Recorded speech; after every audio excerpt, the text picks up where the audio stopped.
Bismillahirrahmanirrahim. Assalamu alaikum, Pakistan. This is Heather Mehdi, and this is the voice of Free Pakistan. Ladies and gentlemen, thank you very much for your comments, criticism, for your observations, and thank you to my patrons for supporting this program. This program is going to be in English because I have a very important guest today to talk about what's happening between the US and Pakistan, the cipher story, the subsequent disclosures, but we will have subtitles. And so, without further ado, I'd like to introduce my guest, Murtaza Hussain. Murtaza, welcome to the program. Thank you for having me, Heather. Yeah, pleasure, Murtaza. Murtaza is the national security correspondent and reporter for the Intercept, the famous Intercept, which I think has done more for Pakistan in the last 6 months than the entire Pakistani media has done for Pakistan in 76 years. Maybe that's an exaggeration, but certainly in the last 2, 3 years, we've seen an extremely destroyed, bought over media in Pakistan. So, Murtaza Hussain, first of all, congratulations to you, to Ryan, to Intercept for the wonderful work that you've done for Pakistan in disclosing the contents of the cipher in August, and then recently, a couple of days ago, the actual ISI report. So, thank you very much for that. Well, thank you for featuring it and for having me on. So, Murtaza, before we go on to the actual interview, could you tell us a little bit about the Intercept? What is it and how did it come about? What do they do? Why are you guys so ferocious? Sure. I'm glad to. So I'm one of the original employees of the Intercept, so I can give a good history of it. The Intercept began in 2013, and it was actually created specifically to report on leaked documents from governments. That was one of the Hmm, main missions of the Intercept. And it okay. was created specifically in response to a story then ongoing in the US, which was the Edward Snowden story. And Edward Snowden, Yes. of course, he was an NSA contractor who leaked many documents from the US national security state. And I and my colleagues reported on those for a number of years. But we always had the door open to reporting leaks from other countries too. So we've reported documents from Russia, from China, from Iran. We had a very big story a couple of years ago. So this is part of the modus operandi of the Intercept. It's a news outlet which does reporting mostly stuff in the U.S. To be honest, American political news, but also leaked documents related to national security anywhere in the world. So people come to us. We had this, of course, this Pakistan story recently. We had an Indian story as well recently, leaked documents from India. We're not focused on one particular country, but we do report very broadly on disclosures from any part of the world which is relevant, and especially when it has some sort of tie to U.S. national security in a sense. But Hmm.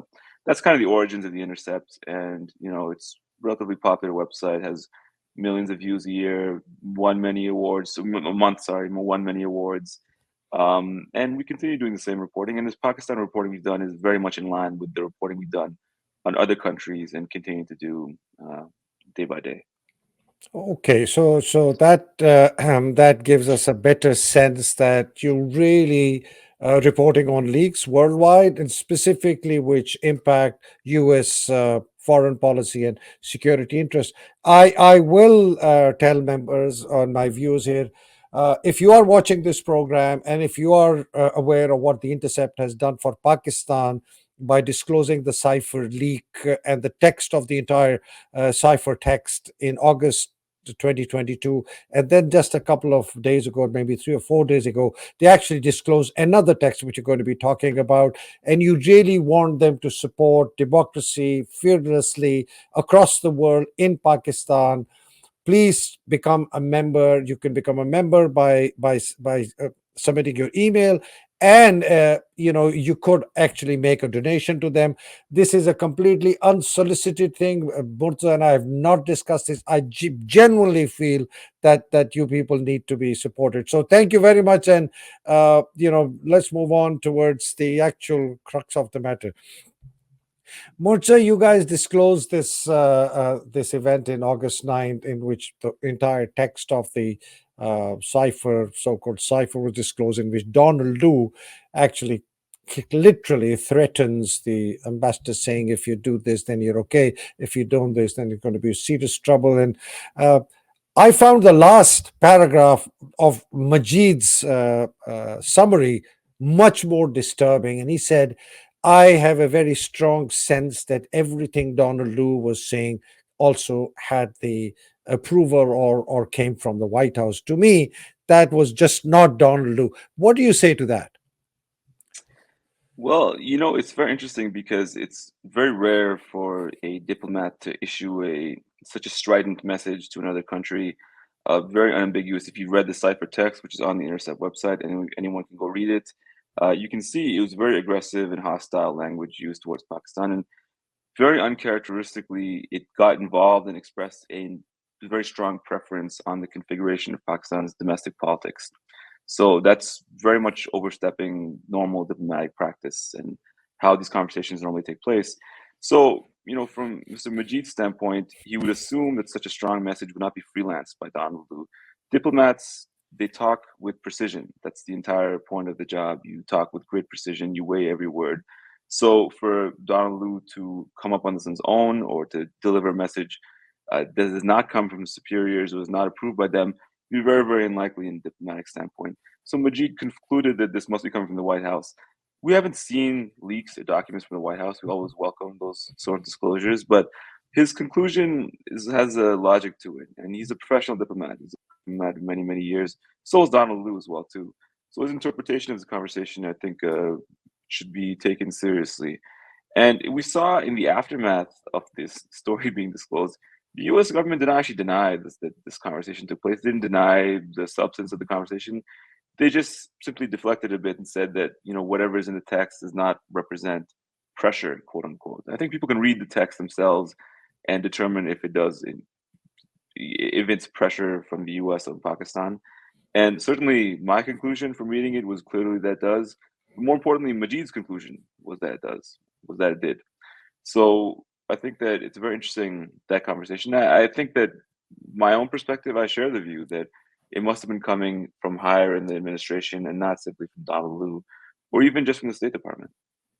Hmm. Because there was an attempt to downplay this letter and this conversation between Majid and Donald Lu, in that there is some internal rivalry going on between the State Department and the Bureau of Middle Eastern and Southern South Asia Affairs and some other parties. And Donald Lu kind of was trying to claw his way back into more prominence, and he sort of stepped out of line. Uh, that doesn't resonate, does it? Well, it's very, very important context. If you look a few days before this conversation took place, Donald Lu was brought before the Senate Foreign Relations Committee, Yes. and he was grilled effectively, given very, very harsh treatment about why countries in his area of responsibility in South Asia were not siding with the U.S. diplomatically on the conflict in Ukraine. And he was asked about Bangladesh, he was asked about India, Sri Lanka, and Pakistan. So if you look at it just from a bureaucratic standpoint, from his own incentives and State Department's incentives, they want countries in the region to evince support for U.S. foreign policy priorities. And failure to do that represents, the way the Senate would view it is you're not doing your job properly. So fast forward a few days later, he's in this conversation with the Pakistani ambassador, and he seems to be letting his frustrations about this subject out.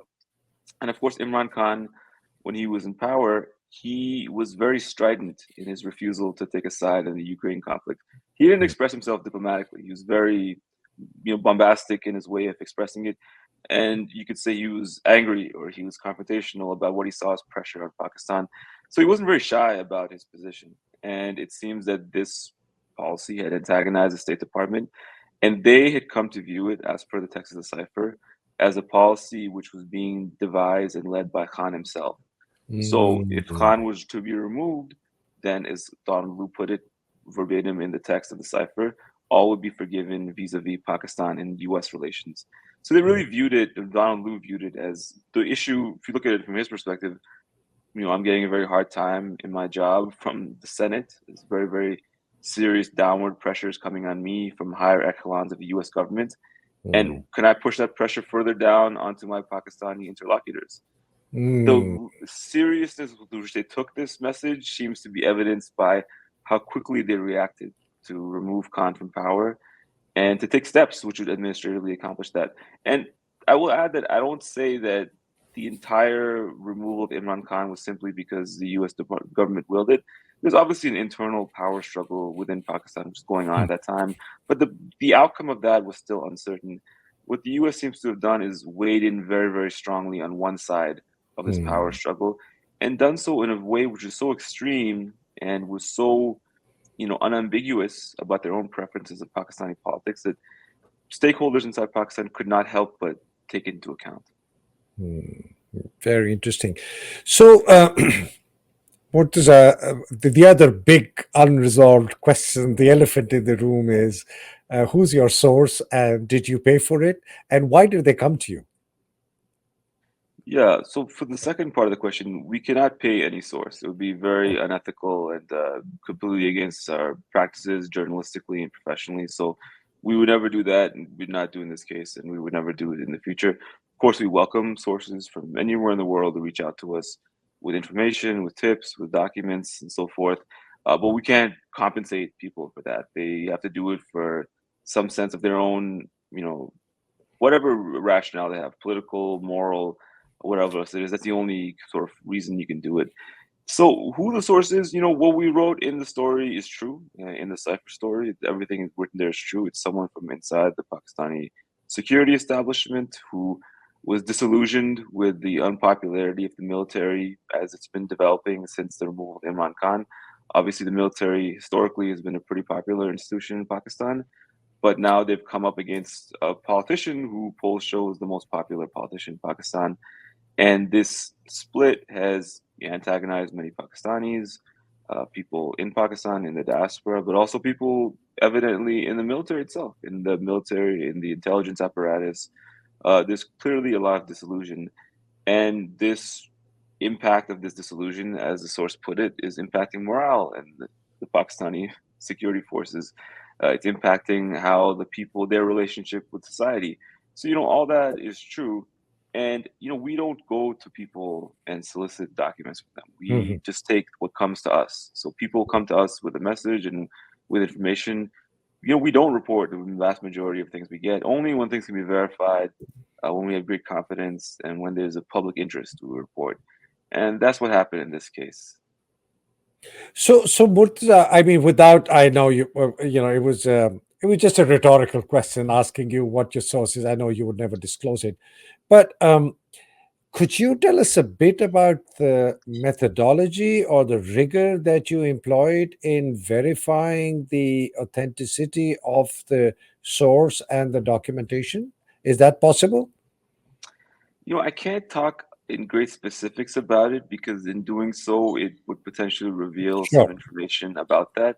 What I can say is that we took really extraordinary steps to verify this document and the information. We would not publish anything unless we had great confidence in the veracity of it. And that's the hardest and the most rigorous part of doing any story, to be honest, is the verification aspect. Writing it is relatively straightforward. Getting the context and details, extracting the relevant information, that all can be done on your own. But verification is the hardest part, and we took very, very, I would say, very extraordinary steps, more than we would in a normal story, to verify this document. And I think that what was validating for it afterwards, obviously there's always some sense of, what normally, I'll give you an example. When we report stories on the US national security state, what we'll do is we'll go to the US government and say, hey, we have this document.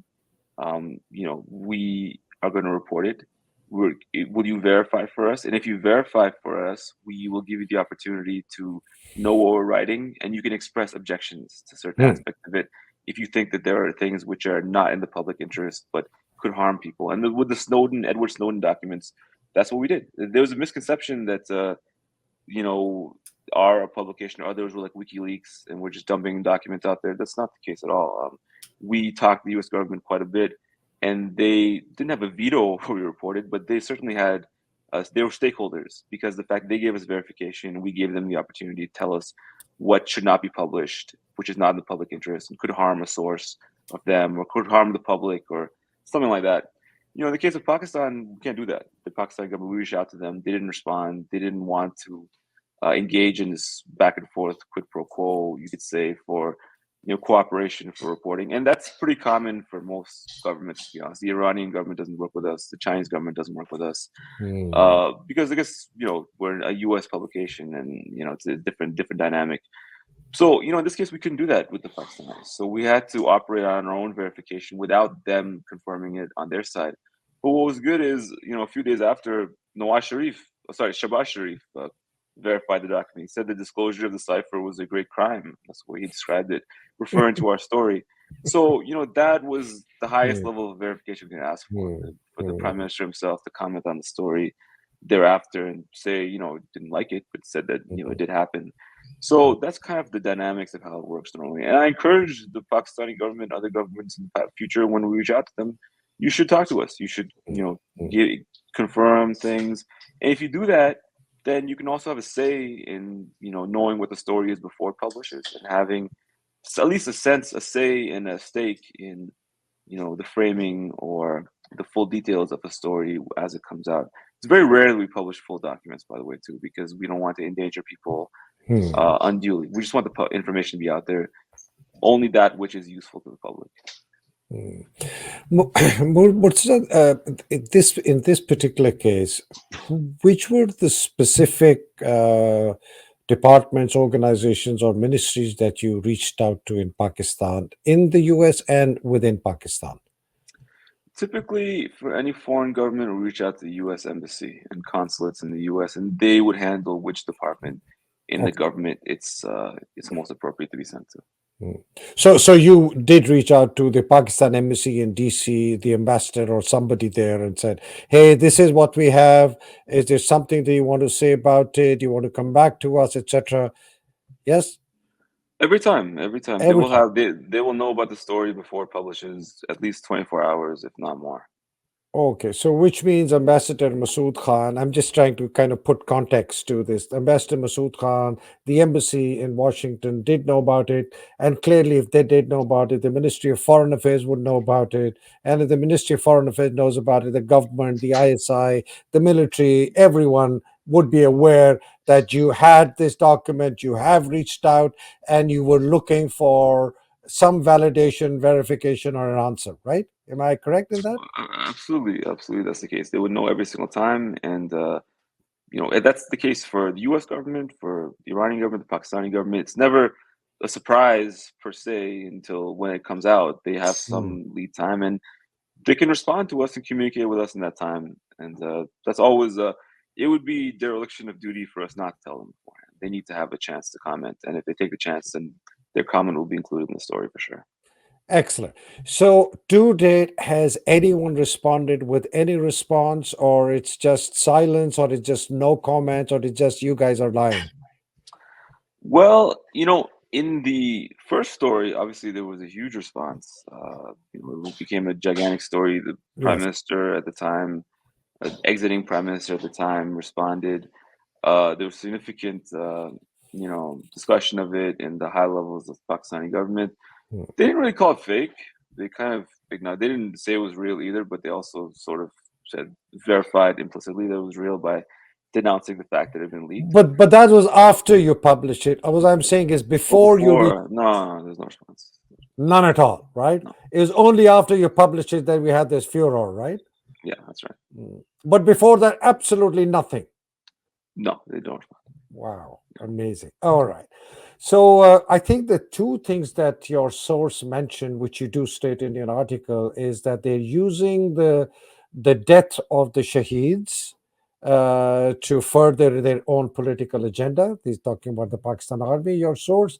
And I think the second one that is heading towards a similar situation as the dismemberment of Pakistan in 1971. These are two really very powerful, massively potentially inflammable uh, underlying reasons that this person or persons reached out.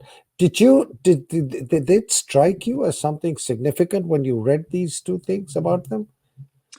Well, anyone who's familiar with Pakistan's culture and institutional culture knows that the military is a very important and proud institution in Pakistani history. And obviously, the soldiers who died in combat, they're very honored in Pakistani society, in any time, peacetime or wartime. And second to that, the loss of Bangladesh was a significant national trauma of Pakistan. It's the biggest national trauma since partition was the loss of Bangladesh. So to invoke both these Hmm. ideas, these concepts, it certainly speaks something on their side of how they view Hmm. this, the gravity with which they view the situation. And I think it's something which, Americans may not understand that message per se. It's a message Hmm. which is very tailored to Pakistanis because Yes. you Yes. have to be familiar with Pakistan a bit to know how important soldiers are in Pakistan's life, because the lost lives of soldiers are in Pakistani culture, and then secondly, Bangladesh, how important that is. So I think that one thing that maybe have antagonized people is that in the campaign against Imran Khan by the military, the lives of shaheeds were used as sort of like a tool to Hmm. uh, increase or to manipulate the emotions of the public, on the part of the military. So perhaps, politicizing that subject would antagonize people who themselves are part of the military. That's my own speculation, and Hmm. that I think it comports with what the source said. But Hmm. yeah, certainly Pakistanis will feel the strength of that message more so than other people would, or Oh, it Americans. does. It does. Of course, I've read your story several times. These two issues really kind of jumped out at me every time, and I think that's really, really huge because truly, a lot of people in Pakistan, especially the civilian side, think that this is being used to promote the military's interests, which are completely non-patriotic. But coming back to, going to take a last stab at the source thing. Was it a person in uniform or a civilian member of the security establishment? They describe themselves as a member of the security establishment. They're Okay, part of okay, the broad military intelligence establishment of Pakistan. So that's all we can really, all right, determine okay. about. Moving on, Murza, to the second expose that you guys had. That was dynamite. How did that happen? Was it again just sorry? Quick question, quick a request from you. If someone wants to send you a leak or something, what's the best way to get to you? If you want to send to me myself, you can email me. But Okay. we also have on the Intercept website, we have a signal message. We have a secure drop. There's a section on the website how to become a source on the Intercept site. Maybe I can share the link to Oh, you. there Uh, is there. Okay, I'm on your yeah, yeah. website right now. Where do I go? Well, you can. Let me see if I can send you. Okay, I'll put that in the description of the program. Yeah, do Yeah, yeah. send Let it me to me. let me let me send it to you right now on Become a the source. in our Okay, chat. just Yeah. become a source. Yeah. So yeah, so this is another, and I would say if you're gonna do this, not I'm not talking about anyone in Pakistan or anywhere in the world specifically, anyone who listens to this and anywhere they are in the world, I would Yeah. recommend using a secure browser like Tor or Yeah. something like that, which to have some digital security. You can also reach out to me by an email. My email is encrypted. All my colleagues' emails are encrypted as well too. So you could do that. And this is how we get a lot of tips through this methods, signal messages, signals an encrypted messaging app, and the other tools we lay out there. But even if you navigate to the site, use the Tor browser, which you can download, which will conceal your IP address. Yes. And yeah, this is just Right. general advice we give to anyone in the world Yeah. who does this. Right here. So you've got your secure drop as well. Okay. The reason I'm doing this really is not just only to help you guys, but really to help Pakistan. There Yeah. is such a dearth of accurate, correct information coming out. And people like myself, we also look for information. But I think coming to you, one of the reasons they came to you, and maybe that's a question you probably didn't address in detail, is that they come to you because they believe that there's a far greater impact that you people have in America, and therefore it may influence American policymakers and decision makers. Is that the reason people come to you?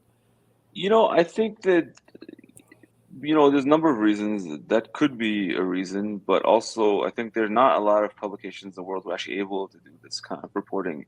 And I say that in two Mm, ways. First, technically, it's very difficult. You need to have, it takes a big team of people to do this reporting, different mm, technical skills. security skills, mm, knowing professionally how to deal with leaked documents. I've dealt with leaked documents, classified documents. I was thinking about the other day from, I think, 5 countries now: the United States, India, Iran, Pakistan, and there's one other I'm forgetting at the moment. But mm, yeah, so 4 or 5 different countries I've dealt with leaked documents. It's not easy to know how to do that. What to mm, do if you just give it to a random person or even a random reporter, they may not be able to actually report it because they don't know mm, what steps to take and so forth. So myself and my colleagues, we know it's a thing we do, and there are not a lot of places in the world know how to do that. To be honest, that's mm, one thing. Politically, we're also able to do it because we don't have any. We're not funded by any one particular person with a particular line. We have mm, independence. That way, we're not the New York Times, the Washington Post. We're compromised in some cases by affiliations with powerful institutions, governments, and things like that. We're a very small, scrappy news outlet, mm. which is a very, very independent. So for that reason, you can come to us. We can actually report the story. And yeah, it's a U.S. publication, so obviously, if there's a U.S. angle, it helps a lot in generating readership. It makes it easier for us to report in some sense, or to not market the story, but to publicize the story in a way. That's another aspect. But I think the main reason people come to us, they should come to us, is because we're actually able to do this reporting. We can do it. And I think the cipher, I don't think there's any other news outlet which could have done this cipher reporting. If they'd given it Really? to, I don't Wow. think so. I don't think so. And I say that honestly, my honest opinion, because if they'd given it to the New York Times, the Washington Post, I don't know if they would have reported. I don't know if their local reporters would have been willing to do it. They would have had political reasons, maybe not to in many cases, or they would have framed it in a completely different manner, Mm, which undercut the actual significance of it in a significant way. I'll tell you one quick example. When the story came out, the New York Times reporter in Pakistan actually attacked the story. He actually was speculating about the source. He was, saying a lot of this and that. mm. He did not surface the cipher himself, even though he had all the resources of the New York Times available. He just Yes. sort of sniped at the story Mm, thereafter. So it led me to believe that had the source given the story to the New York Times, a person in Pakistan, they would have buried it. They would have maybe tried to work with the ISI to find the source, something like that, given maybe they have very close relationships. So I mm, think it's telling that they chose the Intercept because of the independence of the Intercept and also the abilities of the Intercept. mm. I think that's what happened. Excellent. Thank you. So, this current expose on the ISI report to the Ministry of Foreign Affairs, asking them, saying, hey, does it matter if Imran waived it and said it, etc.? So, do you have the actual report, or were these extracts that you were provided by your source? Pretty much every story we do, we'd actually have access to the full documentation because we need to be able to contextualize it in the proper Yes. way. And if we only have extracts, then you could be falsely portrayed, and we can't really report that because we need to know the full context of it.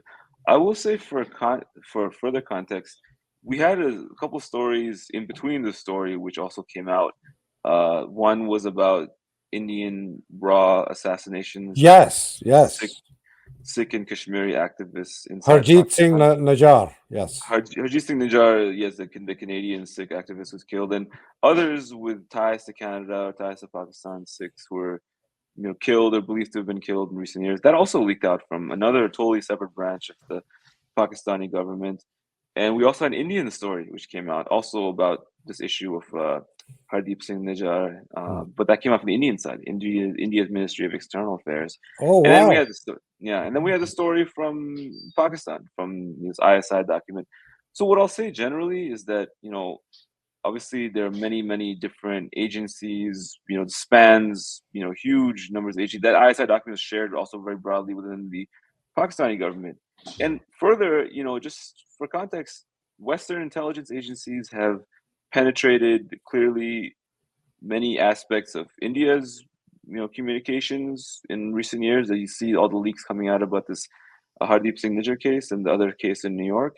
And they also surveil Pakistan quite intensively as well too. So these documents, they are disseminated far broader than anyone even knows for sure. They're disseminated Wow. internally in Pakistan. They're disseminated internally in India. They're disseminated in Canada, in the United States. So when you think of sourcing, it's a very very broad subject, and where to start. It's not always obvious to know where to start. Mm. So that's something that that people should keep in mind when reporting it. And I will say that everything we report in our story, details about our sources, is always 100% accurate and true about where they come from. Murtaza, how long does it take you to verify? How long did it, for example, take you to verify the cipher, the initial report, and then this one, the second expose on the ISI report saying that the cipher is absolutely not a security risk, even if someone has the plain text as well as the encrypted portion. Takes a long time to verify because we have to Are we weigh. talking months? Are we talking months or weeks? Well, what I'll say is that sometimes we get documents we have and we still have, we never verify them and we never Ye- get reported. Yeah, the Mhm. really interesting and possibly true things, sometimes very explosive, they just don't get reported because we don't have the ability to verify that they're real or not. And that happens, and that's disappointing when it happens, but that's just part of the game, so to speak. So, that's one aspect of it. Some things can take months to get verified. We had some projects in the past because they were so big and there were so many documents to verify. It took a very, very long time to do that.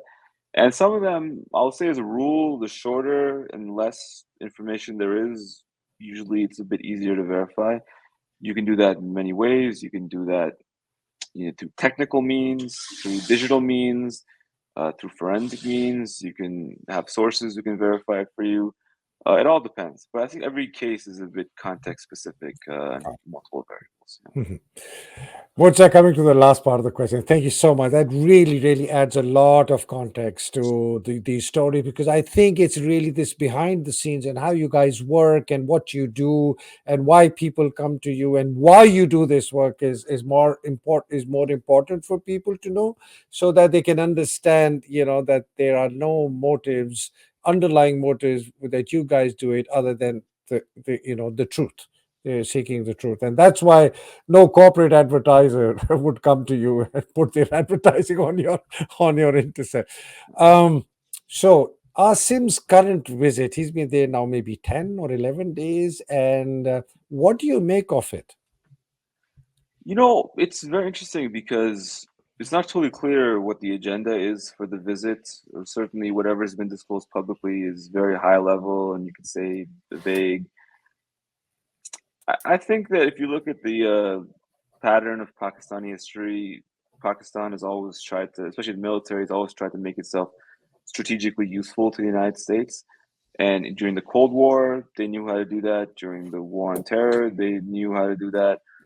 And today it's not really clear how Pakistan can be useful. They're selling arms to Ukraine through the United States, which the Intercept also reported on earlier this year. That's Oh, sort of a yes, that minor, was big one. That was yeah, huge. Thank you. yeah. Yes. Yeah, that's sort of a minor, you could say, role that Pakistan's playing.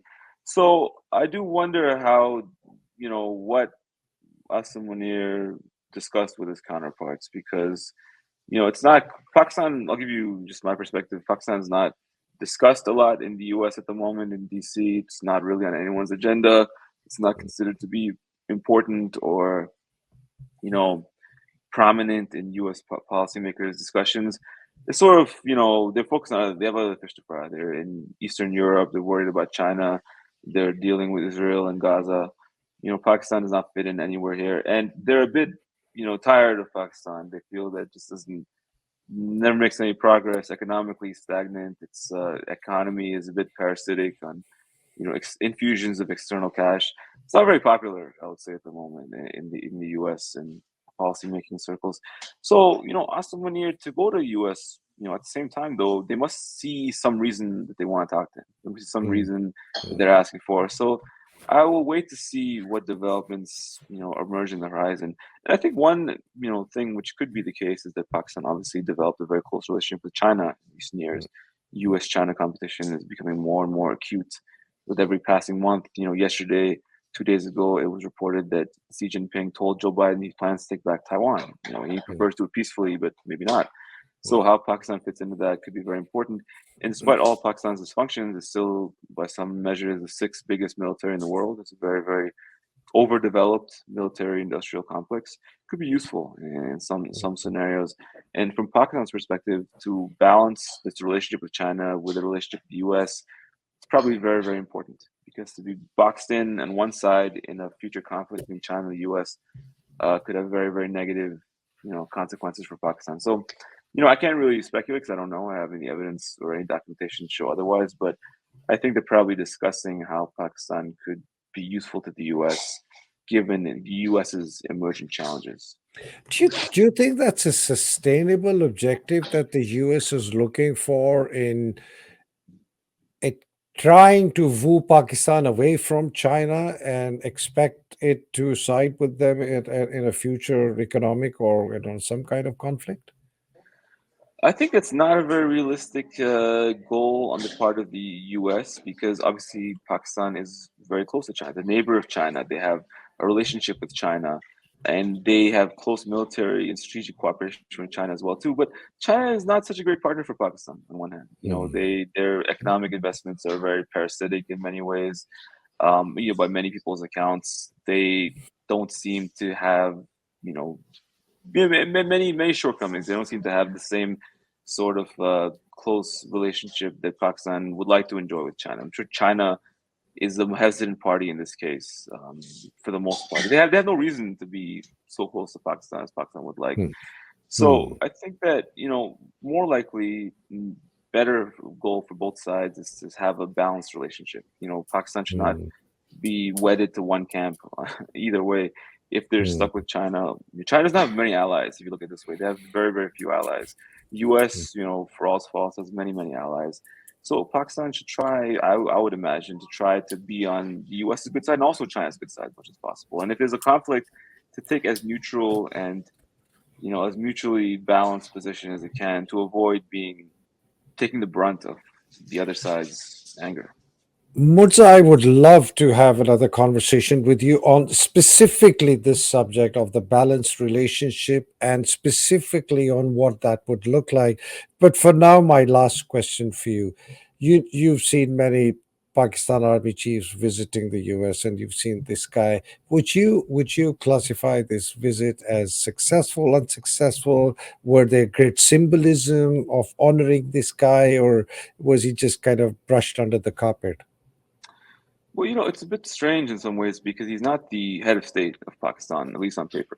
On paper, Yes. the civilian head of state. So Yes. there was not all the same, welcoming and ceremonies that you might see from a head of state. I think there was one picture of him with Lincoln, that was shaking hands, and also I think the ISI chief was also in that photo as well too. That's basically it.